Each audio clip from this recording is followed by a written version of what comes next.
പൂരക്കളിയുടെ പുരുഷാധിപത്യ വേദിയിൽ പുതിയ ചരിത്രം കുറിച്ച് പെൺകുട്ടികൾ വീണ്ടും ചുവടുവയ്ക്കുന്നു. തളിപ്പറമ്പ് കൂവോട് ശ്രീ കുന്നോൽക്കാവിലാണ് പാരമ്പര്യത്തിന്റെ പൂരക്കളി ചുവടുകളുമായി പെൺകുട്ടികൾ എത്തിയത്. രണ്ടാം തവണയാണ് കൂവോട് ശ്രീ കുന്നോൽക്കാവിൽ പെൺകുട്ടികൾ പൂരക്കളിയിൽ പങ്കാളികളാകുന്നത്.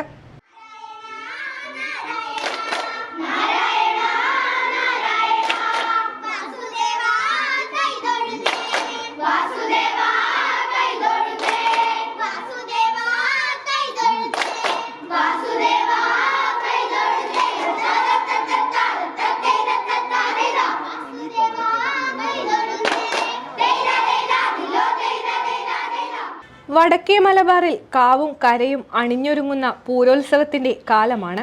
മീനമാസത്തിലെ കാർത്തിക തൊട്ട് പൂരനാൾ വരെ നീളുന്ന വടക്കേ മലബാറിന്റെ പൂരോത്സവം. കാമദേവനെ പ്രീതിപ്പെടുത്താനും ഐശ്വര്യത്തിനുമായി പെൺകൊടിമാർ പൂക്കളമിട്ടും പാട്ടുപാടിയും പൂരം ആഘോഷിക്കുമ്പോൾ കൂവോട് ശ്രീ കുന്നോൽക്കാവിൽ ചരിത്രം മറ്റൊന്നാണ്. തലമുറകളായി പുരുഷന്മാർ മാത്രം നിറഞ്ഞിരുന്ന കളരിയിൽ ചുവടുവെച്ചു കയറുകയാണ് ഈ മിടുക്കികൾ. രണ്ടാം തവണയാണ് കുന്നോൽക്കാവിൽ പെൺകുട്ടികൾ പൂരക്കളിയിൽ പങ്കാളികളാകുന്നത്. പാരമ്പര്യത്തിന്റെ തനിമ ചോരാതെ എന്നാൽ കാലത്തിനനുസരിച്ചുള്ള പുതുമുഖം രചിക്കുകയാണ് കല്യാശ്ശേരി കണ്ണപുരം LP സ്കൂളിലെ ഈ പെൺപട.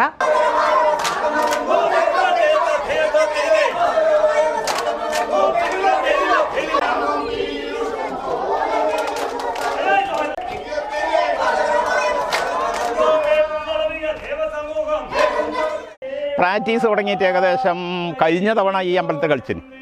അതെ, അത് കുറച്ചേ കളിച്ചല്ലോ. ഇപ്രാവശ്യം മാഷ് റിട്ടയർ ചെയ്യണ്ട, ജയേന്ദ്രൻ മാഷ്. അന്നേരം 32 കുട്ടികൾ, അല്ല മാഷേ 32 കുട്ടികളോളം ഉണ്ടായിന്. ഇപ്പോൾ ഉണ്ട്, ഇപ്പം 10-20 ചില്ലറ കുട്ടികളുണ്ട്.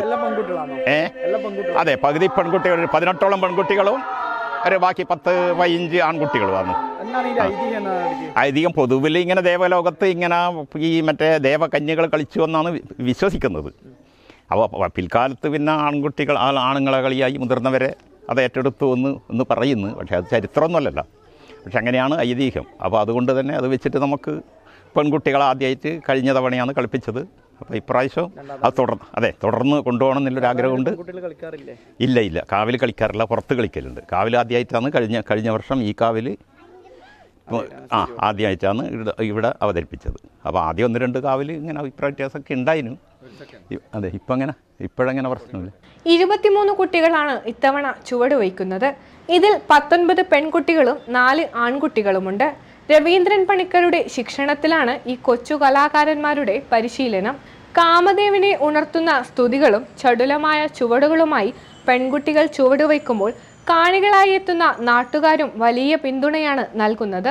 വരും വർഷങ്ങളിലും പെൺകുട്ടികളെ അണിനിരത്തി പൂരക്കളി വിപുലമായി അവതരിപ്പിക്കാനാണ് കാവ് ഭാരവാഹികളുടെ തീരുമാനം.